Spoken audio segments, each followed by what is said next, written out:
Está bastante crítica la situación de Álvaro Uribe Vélez, pues magistrado en la Corte Suprema de Justicia lo hundirá. En este caso, ya hay quien estudie las demandas de casación por parte de las víctimas y la Fiscalía General de la Nación, que pide 12 años de cárcel y que se mantenga la sentencia que fue dada en su momento por la jueza 44 Sandra Heredia. Ante ello también me llama la atención lo que viene diciendo el señor Augusto Rodríguez, porque en pocas palabras da a entender que hay una masiva traición al presidente de la República, Gustavo Petro, en el gobierno nacional. Finales. Una sobre estas peleas internas y otra sobre el caso original. Sobre las peleas Bueno, internas, doctor Augusto, ¿por qué el presidente Petro permite que esto se ventile en público? ¿Por qué el presidente Petro permite que estemos ante este espectáculo que yo le digo no es agradable porque muestra un gobierno dividido en torno a situaciones como esta? yo algo traté como digamos, como de decir en la pregunta anterior.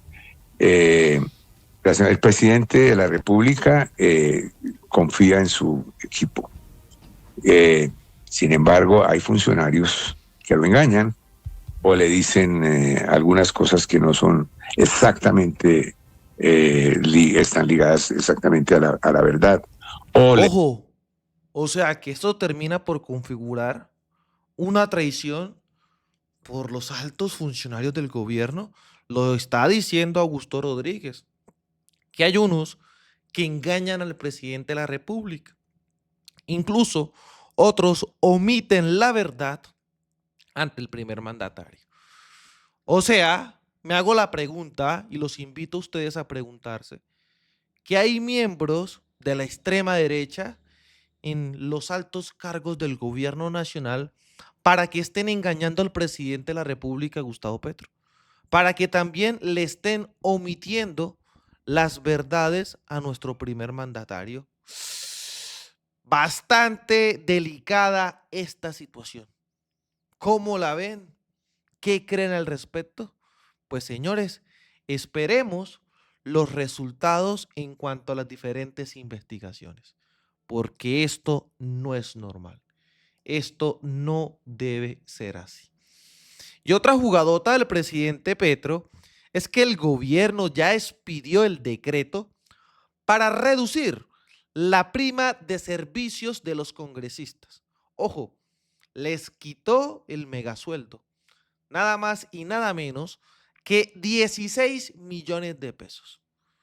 De 50 y pico ya queda en 30 y pico para estos miembros que se enriquecen y no hacen absolutamente nada en estos altos cargos, van al Congreso de la República simplemente a ganar billete, no trabajan por las verdaderas necesidades del pueblo, sino también se acostumbraron fue a extorsionar al presidente de turno. Y veamos cómo lo informaba nuestros amigos de RTBC. Urgente, noticia extraordinaria. Muy bien, mucha atención. El Departamento Administrativo de la Función Pública acaba de dar a conocer un decreto muy importante. Es el decreto mediante el cual se empieza a derogar la prima que se tenía para la prima especial de servicios para los miembros del Congreso de la República que se posesionen a partir del 20 de julio de 2026. ¿Qué dice este decreto, mi querida Karen? Sí, William, precisamente conocimos pues en primicia este decreto 0030 que fue expedido y ya fue firmado por el presidente Gustavo Petro y se pide, precisamente se decreta eliminar esta prima de servicios a los congresistas. Este decreto pues dice que la remuneración percibida recibida por los congresistas resulta desproporcionada en relación con el ingreso promedio de la población y con la realidad económica del país, haciendo imposible el cierre de brechas propuesto en la Ley 2294 de 2023, que tiene que ver con el Plan Nacional de Desarrollo, por lo que se hace necesario reorientar una senda de gastos y unas medidas de austeridad inmediatas y necesarias, en tanto no afecten los derechos fundamentales de los ciudadanos en particular. Por esto De los decreta congresistas. de los congresistas. Por eso, entonces aquí viene el decreto del Departamento de la Función Pública, artículo 1. Deróguese el decreto 2170 del 4 de octubre de 2013, por el cual se reconoce una prima especial de servicios para los miembros del Congreso de la República que se posesionen a partir del 20 de julio de 2026. Artículo 2. El presente decreto surte efectos fiscales a partir del 20 de julio de 2026 y deroga las disposiciones que le sean contrarias. Artículo 3. El Departamento Administrativo de la Función Pública es el órgano competente para conceptuar en materia salarial y prestacional. Ningún otro órgano puede arrogarse esta competencia. Claro. Y por último, artículo 4, vigencia y derogatoria. El presente decreto rige a partir de su publicación y deroga el decreto 2170 del 2013 y las demás disposiciones que le sean contrarias. Recordemos que esta prima de servicios asciende casi a los 16 millones de pesos. Y fue precisamente dada en el 2013 en el gobierno de Juan Manuel Santos Claro, a de las y Jorge los congresistas. Cárdenas, del ministro Mauricio que es Cárdenas. candidato, Mauricio. Ahí está. ¿Qué van a decir estos embaucadores y mentirosos? Vemos que se les acabó ese mega negocio de ir al Congreso de la República a simplemente enriquecerse. Enriquecerse, señores. Ante ello, pues el ministro del Trabajo, Antonio Sanguino, también daba a conocer su importante posición, que en pocas palabras se le descuadra la sonrisa a los miembros de la extrema derecha. Esta primicia que tiene RTBC Noticias, ya se publica el decreto mediante el cual se deroga esta prima especial para los congresistas que, como nos está diciendo Jairo, pues se inventó el exministro y ahora candidato presidencial Mauricio Cárdenas para enmermelar a los congresistas. Bueno, ¿qué significa entonces ya lo que se concreta, lo que había anunciado el presidente Gustavo Petro? Ministro, muy buenos días y bienvenido al Calentado. Bueno, muy buenos días, William. Buenos días a Jairo. Buenos días a quienes más te acompañen o los acompañan en cabina. Y buenos días a toda la inmensa audiencia del sistema de medios públicos de Colombia y del Gobierno del Cambio. Pues como ustedes lo han dicho, este es un mensaje poderoso de reducción de brechas salariales, porque junto con el incremento del salario mínimo, ahora denominado salario vital, de un 23%, conocemos este nuevo decreto del gobierno del presidente Gustavo Petro, que deroga el decreto 2170 del 2013. Ese invento nefasto del hoy candidato de la derecha, Mauricio Cárdenas, que hace parte de la gran consulta de la derecha, y que significó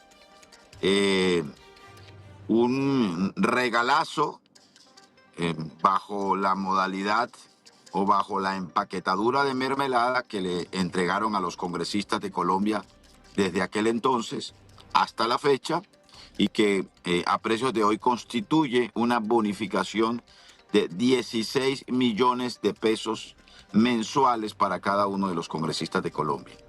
Así que yo creo que esta decisión es una decisión esperada por los colombianos y, repito, es un mensaje de reducción de brechas salariales que es una de las expresiones de las enormes desigualdades sociales que caracterizan a la sociedad colombiana y que son una vergüenza ante el mundo.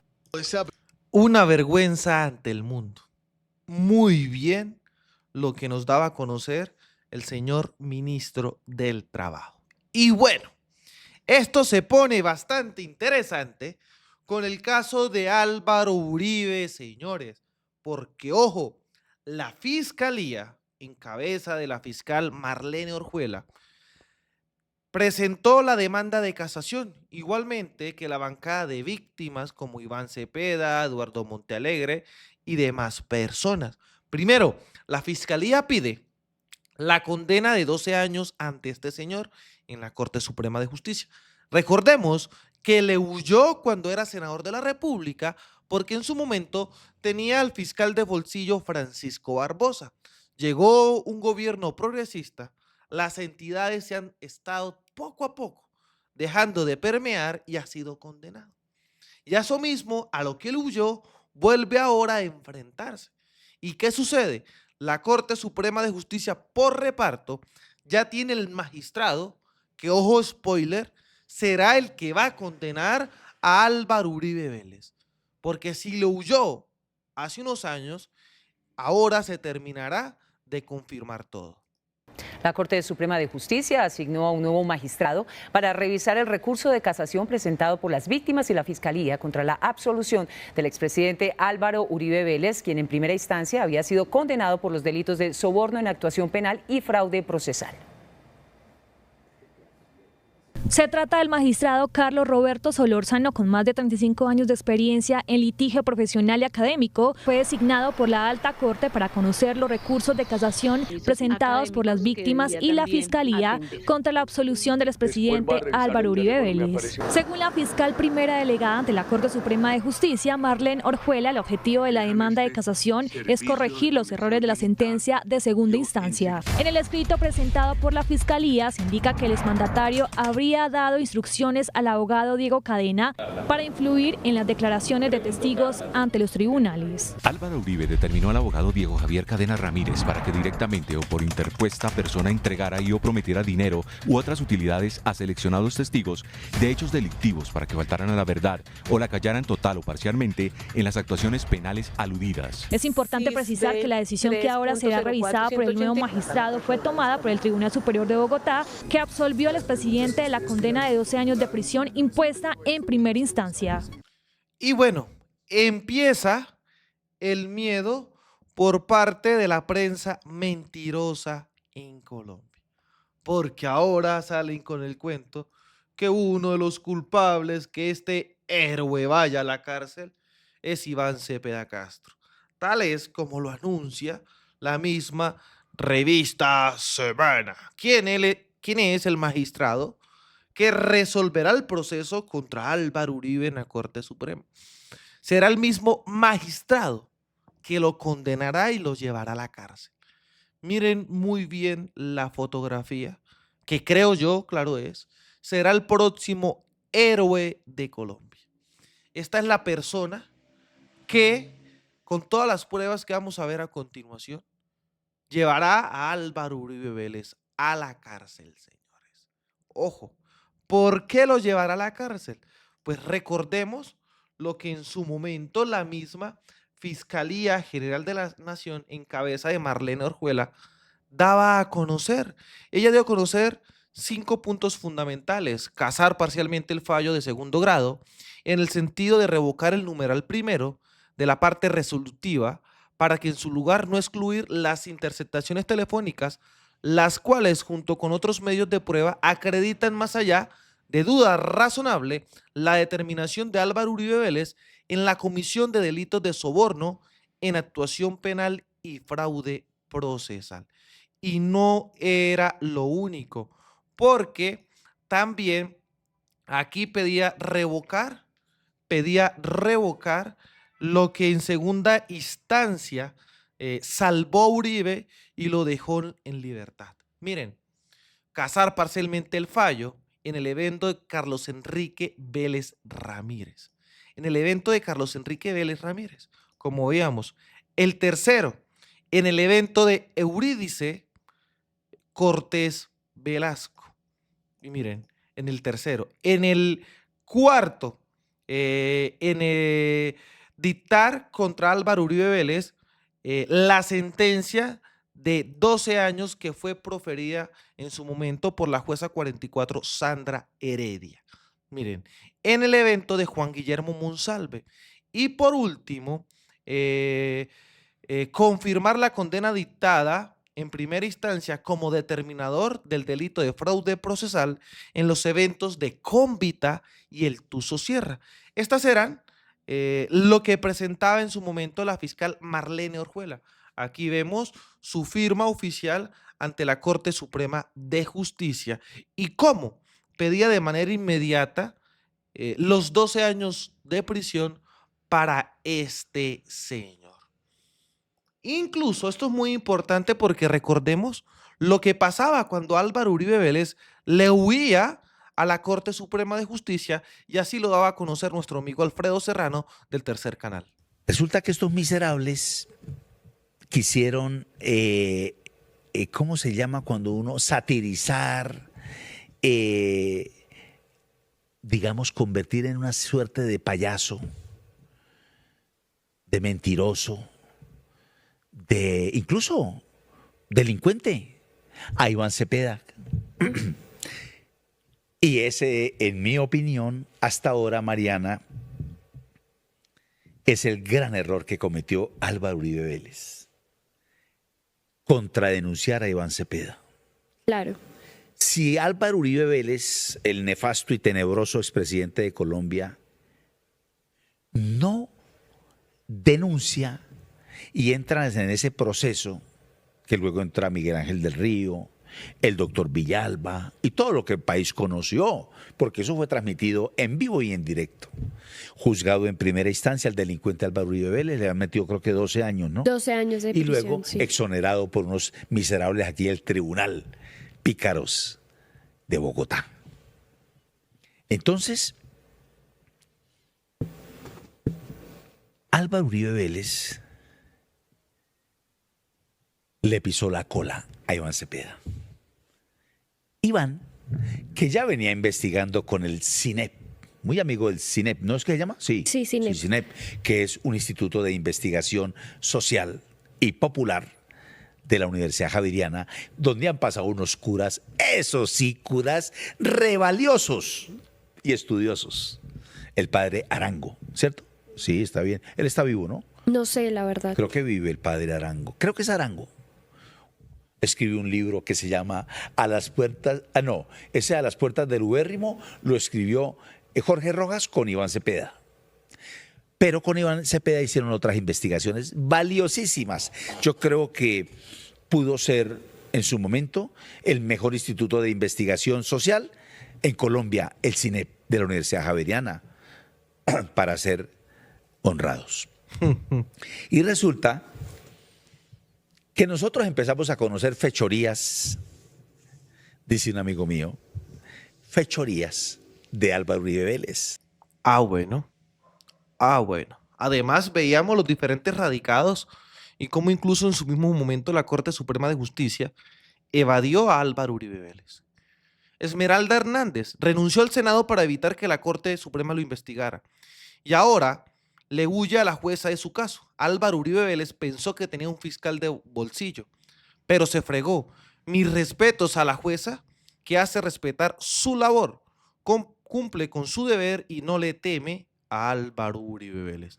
Y no es lo único, porque también el mismo Iván Cepeda daba a conocer los delitos que en su momento radicaba la fiscal Marlene Orjuela y que en su momento también publicaba Iván Cepeda. Dicen, emanan 4 hechos: Eurídice Cortés, Diego Cadena y demás circunstancias. Diana confiesa otros 2 millones de sobornos que Cadena habría pagado en las gestiones a favor de Uribe. En la declaración, Eurídice Cortés, alias Diana, confesó que el abogado Diego Cadena le pagó 2 millones de pesos para el momento en que rindió la declaración en la Corte Suprema de Justicia, septiembre del 2019. Dineros de los que ella dice pagó los pasajes vía terrestre y se quedó con lo demás. Estos dineros se suman a los más de 10 millones que se encuentran probado fueron recibidos por ella y Carlos Enrique Vélez a cambio de la búsqueda de potenciales testigos y de sus propios falsos testimonios. De esta circunstancia emanan 4 hechos. 1. La testigo Eurídice Cortés ha mentido bajo juramento ante el juez. 2. Diego Cadena ha ocultado este pago ante la justicia. 3. El acusado Uribe también lo ha ocultado. 4. La testigo dice que va a una diligencia en la que están investigando a un ex jefe mío por fraude y para ese momento el investigado por ese delito era Álvaro Uribe Vélez. ¿Cómo la ven? ¿Qué creen ustedes al respecto? Pues lo mínimo es que este señor pague, que vaya a la cárcel y que los bandidos hagan respetar la justicia y que la justicia se haga respetar de los bandidos. Así que a todos ustedes, desde la tierra del trueno, desde el Catatumbo, haciendo resistencia, construyendo paz y buscando reconciliación, soy libremente aquí. Las cosas como son. Nos vemos en un próximo capítulo. Hasta pronto, señores.